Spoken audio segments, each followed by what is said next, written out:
Tax dollars for a university, Elon Musk at Starbucks, a George Floyd statue, Mexican presidential quotes, NATO in Greenland and arrested inspector generals. People, the internet made up a lot of stories again. Hello and welcome to the Daily Knot, a show about what didn't happen today. My name is Artificial and my jokes are mostly powered by ChatGPT.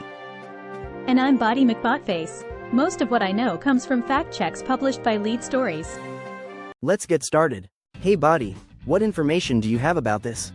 Did an article accurately report that Elon Musk bought a gift for a child whose mother, a Starbucks cashier, was struggling to buy a gift for her daughter?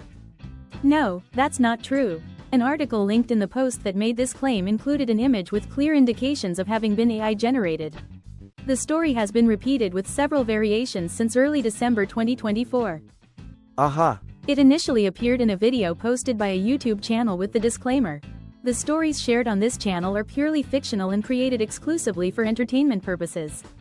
Looks like some folks are taking their news from the same place they get their bedtime stories. Remember, if it sounds like a fairy tale, it might just be one.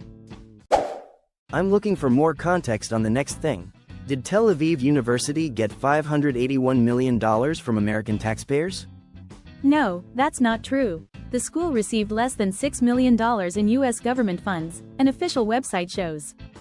Thanks for that. A nonprofit data expert told Lead Stories that most of the money reported in the school's tax return under contributions and grants is likely Israeli government funding.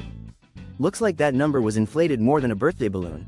Always a good idea to check the source before sharing. I don't know what to believe about this thing. Was the George Floyd statue removed from the National Mall in Washington in February 2025?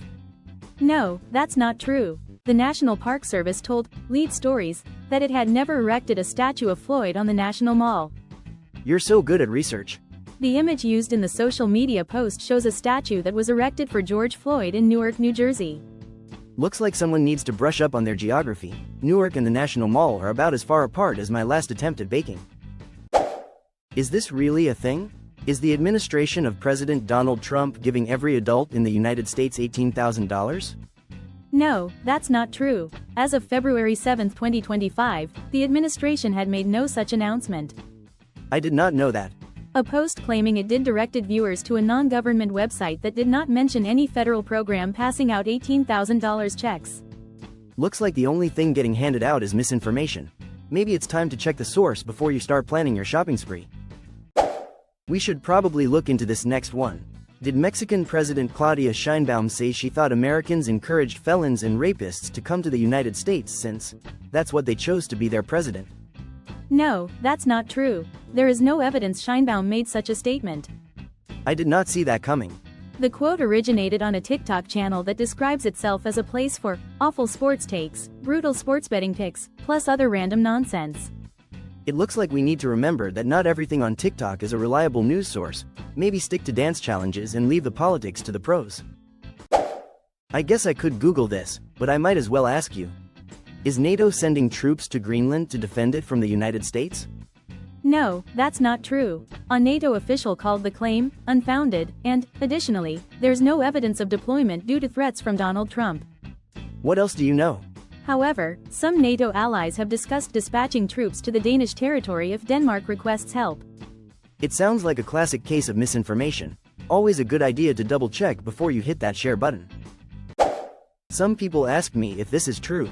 Did a story about JAG arresting Phyllis Fong, the USDA Inspector General who defied her dismissal by President Donald Trump, originate on a news website? No, that's not true. The story first appeared on Real Raw News, a site with a legal disclaimer that says it contains humor, parody, and satire. Good you looked into it. The site has a long history of publishing made-up stories about current events, often involving arrests by the military. Looks like some folks need to check their sources before sharing. Satire is great for a laugh, but not so much for breaking news. That's all, folks. Please like, share and follow.